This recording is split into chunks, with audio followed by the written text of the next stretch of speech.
morning. This is Jan from New York City, and my channel name is Jan from New York City Saves Money. You're probably saying, wait a minute, I thought this was the nighttime show.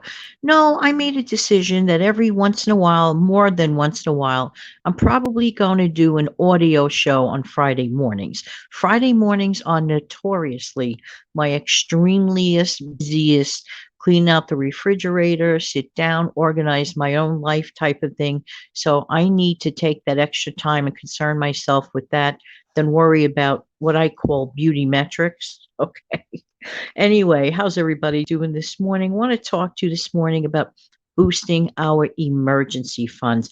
By now, all of us know that it is really important to have an emergency fund, but sad to know that only about 43%, this is Americans, 43% can fund at least $2,000 in emergency funds.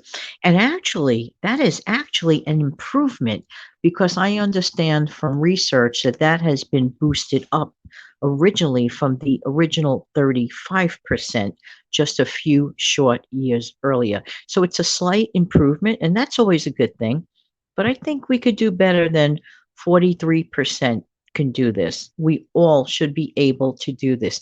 Are you able to fund beyond $2,000 in your emergency fund? No, you don't have to tell me this in the comment section below. I'm just asking you to ask yourself this. So, what are the things that we can do to boost our emergency fund? Well, one of them is that we really have to be very conscientious of the purchases that we make.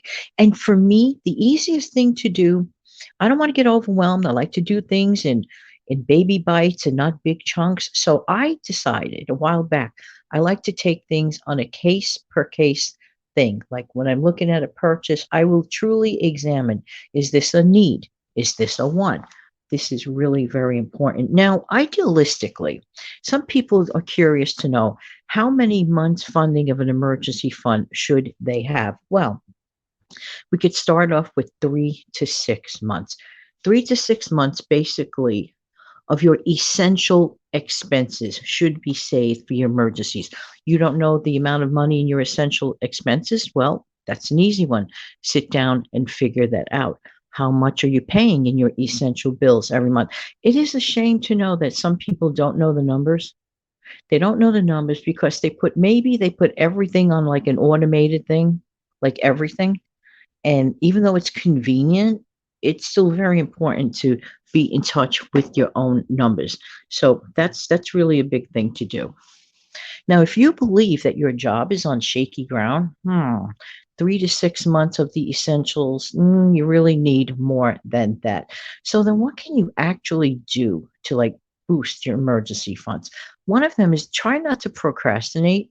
What do I mean by don't procrastinate? Stop putting things off. Oh, I'll start this funding tomorrow, or I'll start this funding next week. No, start this funding right now. If you haven't done so yet, say right now, just like the flip of a light switch. Say, you know what? Jan makes a lot of sense. Today is the day. I'm not going to say I'll get around to it, which I'd love to refer to that video because it's the truth. Many of us get round to it and nothing ever gets done. So you want to be in the category of the folks that are in the 43% right now. So I hope that day comes, but you have to make up your mind to do it.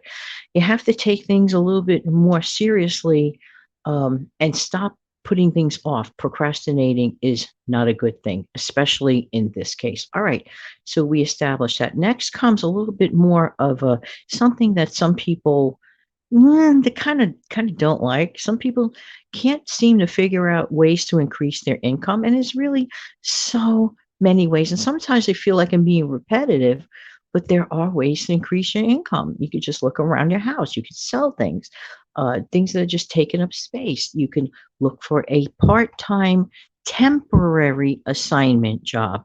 Now, this is a great idea for those people that, well, okay, I just want to build up my 3 to 6 month stash for my emergency fund, for example. So go sign up to a temporary job agency, get an assignment, and just like do that job as best as you can. And when you hit your goal, bye-bye. Or you might even like it. Okay. You might even want to stay there and it might become something permanent. So that's a different issue and that's a different show. But do consider that as an option. There comes a time when you simply have to increase your income. If you don't love doing that, then you have to seriously do some cutbacks. See, here's the thing. People only think of, for example, okay, I need an emergency fund if my car breaks down, if my fridge breaks down. What if you need a home improvement? What if an unexpected medical thing comes up? And as a result, you can't work. What about that? What about work? What if you have an unexpected job loss? We don't know that. As I mentioned to you in prior videos, that I had the most perfect, you would have thought, so secure job, excellent worker, nothing wrong, always on time, hardly took a day off. I had to have a severe fever to do that, believe you me. And still, because of mismanagement on that company's part, people innocently lost their jobs. Don't know what I would have done without my emergency funding. I really mean that. So let that be a lesson to everyone who's listening to this. Okay? Deal? Deal.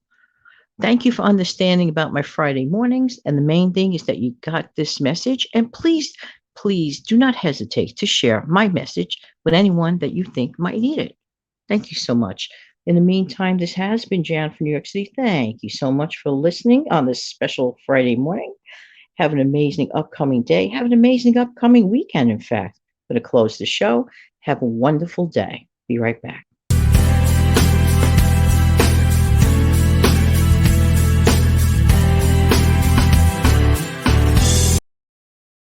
Take good care. Take good care, everybody. Goodbye.